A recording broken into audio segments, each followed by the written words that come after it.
Hey guys, welcome back to the channel. Well, today we're going to take the little Holystone HS430 out for its test flight. Now, I did a table review, or more of an overview of this drone just in my last video, so if you missed that, be sure to check that out. That'll tell you what all comes with this, including the 3 batteries, and all the information about this. But there's a few things I did miss in the table review. I did mention I was going to show you the lights on it, and I forgot to do that. It has a little white light here by my finger, right above the camera in the front, and a red light on the bottom power button for your orientation. For the rear, you know, it'd be kind of good to see as the drone gets up high, you can see it, and if you're down low, you're not going to be able to see that rear light so easily on this little guy. And I also mentioned that I thought it had a 720p camera. It actually has a 1080p. That's why I put that into the actual title of that video, and it'll probably be in this title as well. And the little test I did in my basement, it really did look nice. Now, it's stifling hot today. It's been so cold, and it's really gotten warm. So I'm trying to film in my backyard where I'm in the shade. So we'll see how it does. It's not super windy today, but again, this only weighs 53 grams. Now, you hear those chimes behind me. I apologize if those are annoying with the wind. My wife put those up, and there's not much I can do about them. So you have to just bear with me with those annoying chimes in the background. So we'll take it up here and we'll fly it around and see how this guy does. Again, I thought the 1080p video looked pretty good, though I don't really know what the frame rate was on that. Just testing it in my hand down in the basement. So the app you guys use with this is the Holystone FPV app, and I showed you that in the previous video. I'll primarily put a screenshot up here of that app as well, since most people are going to be watching this video instead of the overview video on this. Again, we're just recording over the Wi-Fi feed, so we're not recording over to the SD card, unfortunately, on this little inexpensive little drone.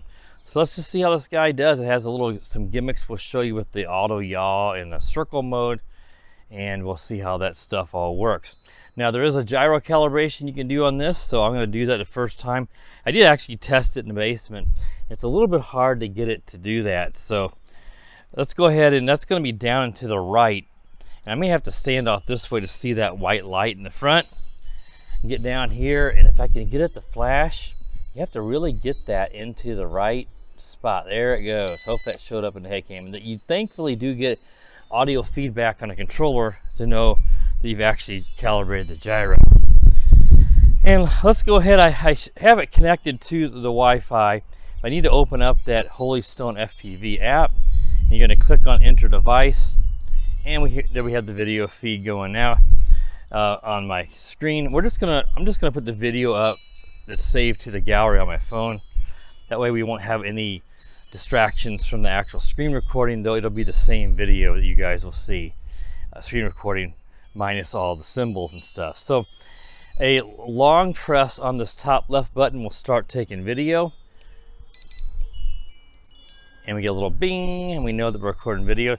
Let's see if auto takeoff actually does anything here by pressing that button. And I don't think it does. Let's try a long press. No. Hope I didn't get into, like, I think that was engine kill or motor kill. So let's try both sticks down and in. Now let's press auto takeoff. There we go. This ought to be pretty sporty. It's a little brushed motor, but boy, it ought to be, you can just tell. So I'm in the highest rate. And with a bit of a breeze, say you want to be in that highest rate. And it is getting blown around some, but it does have decent power. So it's going to go this way on me at times because of the wind. Whoa, let's try to bring it back. I think this guy's got some pretty good power. And it sounds, I didn't pay close attention when I had it in my hand, but it sounds like it may be direct props. By that I mean it's directly driven. Just by the sound of this guy, it looks like it is. I think so. I have to confirm whenever I land it. But yeah, it's at 53 grams, it's going to struggle a bit. So we have to kind of catch some breaks in the wind. And I also don't want to land in the pool here. I don't think it has flips, oddly enough. But let's try that button on the top here. I'm going to press it again so we stop. That's your auto yaw. It has a pretty good yaw. Now there's a low rate, which probably will be the yaw will be lower, but man, it's with the wind and this light weight, it may be difficult to show you guys that. We don't want this thing to blow away or crash. And let's get over here so I can get off this way. I have time to catch it And let's try that longer press. There's like the circle mode. If you can press it again to cancel it. Let's see if the just giving it feedback on the sticks cancels it. Probably will. Just a short press again is just your auto yaw, and yeah, I just gave it some roll input on the stick and it cancels it. So you don't have to press the button again. And then a long press again does more of that slower circle. And again, I just gave it some roll or pitch input and it stops it. So I'm not actually flying by FPV because I'm trying to just keep my eye on it here. But the video, like I said, I thought looked pretty good. It's going to obviously be shaky. There's no stabilization. But again, this is a, you know, I think it's like around a $45, $50 drone, somewhere in there. It's not real expensive. The way it flies, nice. Now I'm going into headwind there and full speed, so obviously it may look like it's not super quick. If there's no wind, it's going to be a lot quicker. Let's turn it around. I'll show you what it looks like with tailwind. Look at that. I got to let up there and try to give it full reverse pitch so it doesn't get blown away. And there's that red light up there. Oh, and it's not super windy. You know, it's somewhere in that, you know, 8 to 10 mile per hour. But for this little guy being so lightweight, literally 200 grams under the limit in the US for registration, that yeah, it's gonna still struggle with the slight breeze. So you can certainly fly this guy indoors. The way it flies, really, really nice. It may seem like you're thinking, what do you mean it's struggling? Well, it's fighting wind, but it is very sporty. Let's see if I can do some sort of funnels here or something. See, there we can do a manual funnel. That's sort of what that auto rotation was, not the auto yaw, but that circle type thing it was doing was sort of like an auto funnel it was doing. Let's try that again. That was the long press, I believe, on the top right button. You can see it. Ugh, I don't want to crash it. See, that's sort of what that is. It's not quite as tight as what doing it manually there. Yeah, this guy flies awesome. This is one of the best little flyers I've flown in a while, one of the better ones. I think there was a little Santa something, I can't remember the name, but one I reviewed before Christmas last year, it was really good, though it had a lot of issues when connected to the Wi-Fi, or the camera was really terrible on that drone. This one isn't, but it was the last little one I can think of like this style that flew really good. This is meant to be like a mini MAVIC, or you know, the MAVIC Mini. It's supposed to be that style of a very small, lightweight drone. Of course, a lot less lightweight than that at 250. This is 200 grams less. But that style has that look and very, very small. But you have no stabilization. There's no gimbal, of course, at this price point. And a gimbal is, they don't put gimbals on brush motor drones. There's already, brush motors add more vibration than brushless. And it's just, if you're gonna get a gimbal, you're gonna spend the money to put a brushless motors on the drone too. There's no image stabilization. I mean, they could do that on the app, since you're recording the Wi-Fi feed. Whoa, whoa, almost crashed. The wind blew it in. Oh yes, we recovered. But yeah, you could put EIS, or image stabilization, when your phone would do it. Depends on how good the software works in your phone, and that can cause more lag if the phone's working hard in the background to try to stabilize the video. End of the day, this is just a toy. It's not going to be able to produce results that's worth the effort of doing that, because some person's phone may be top of the line and can do it well, and someone else's is a cheap budget phone and it can't do it well, and then you end up with really mixed results as well. So an SD card, you would like to have a micro SD card, but there's a lot of fees that have to be paid to actually use the SD card slot in a drone. And I guess they're kind of cracking down on that. So that's why you see less and less drones in the budget class using them, because of the cost that it has to be paid to implement that. And then if they do that, it's going to raise the cost of the drone as well and make it less appealing, because let's face it, you know, a DJI Mini SE is $299. Now that's considerably higher than this. But if you start raising the cost of these toy little drones very much, it makes no sense to buy one. At this price point, if you want a little backyard flyer like this, and you might want to get a little video, or you might not care. Now this looks like our app may have crashed. I've been flying it here the whole time. Let's go back into it. And it doesn't say that it's recording, so I'm going to go ahead and press the record button on the app just to make sure, because I would hate to lose that.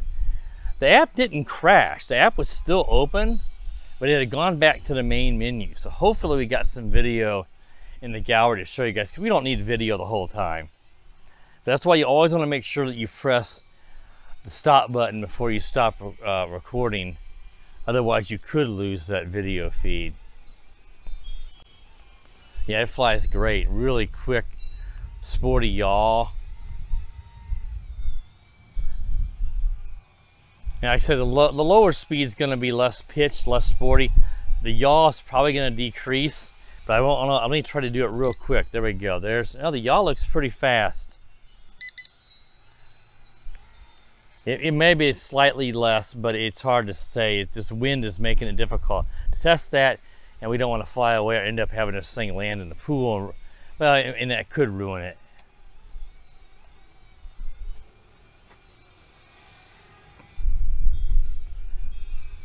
Okay, what I'm going to do, guys, is I'm going to stop recording some video here just to try to assure that in case we didn't get video there earlier, that I have some saved. Because I did do it earlier. I know it does save to the gallery. Because when it leaves the app, you don't know if it actually saved it. Because when I go back, you would think, oh, hey, we'll let you stop recording. No, the app doesn't know what's going on. So hopefully that started up video there. It is possible that you actually stopped it, and then when it looked like I was recording video and I was actually not doing anything. So we will see. But again, 1080p video on a little drone like that, you don't see 1080p even over Wi-Fi on a drone this small. Just the optics and the, the processing and that to do that is a little bit higher end. It's certainly not anything super advanced in 2022, but it's a little less common. So that's the main appeal of this drone, is you get a 1080p camera. Again, for me, that's not like a huge deal, but maybe for you it is. But to me, it's just a sporty little flyer. So I know I'm not doing a whole lot of sporty flying. It's just because of this wind, but I'm trying to do it there for you guys. It's certainly not difficult to fly if you have experience like myself. You can see we didn't have any crashes yet. A couple close calls.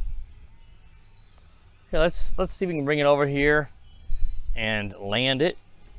And I'll try to land it on the concrete here, but I want to make sure we don't land it in the pool. Now, there we're getting a low battery warning, so let's just, that'll give us sort of an idea on the flight time. I want to keep it over here so it doesn't auto land in the pool. Let's just go ahead and land it. This will give us an idea. We're not completely dead, but I hit the auto landing, and there we come down. Ooh, nice landing. Ease its way down there, and look at that, nice, spun the motors down. And we're gonna have a lot of beeping here as it says, hey, the battery's low. Yeah, we know the battery's low. But let's go ahead and turn off the drone. We know we hopefully got some video saved. Go ahead and turn off the power here.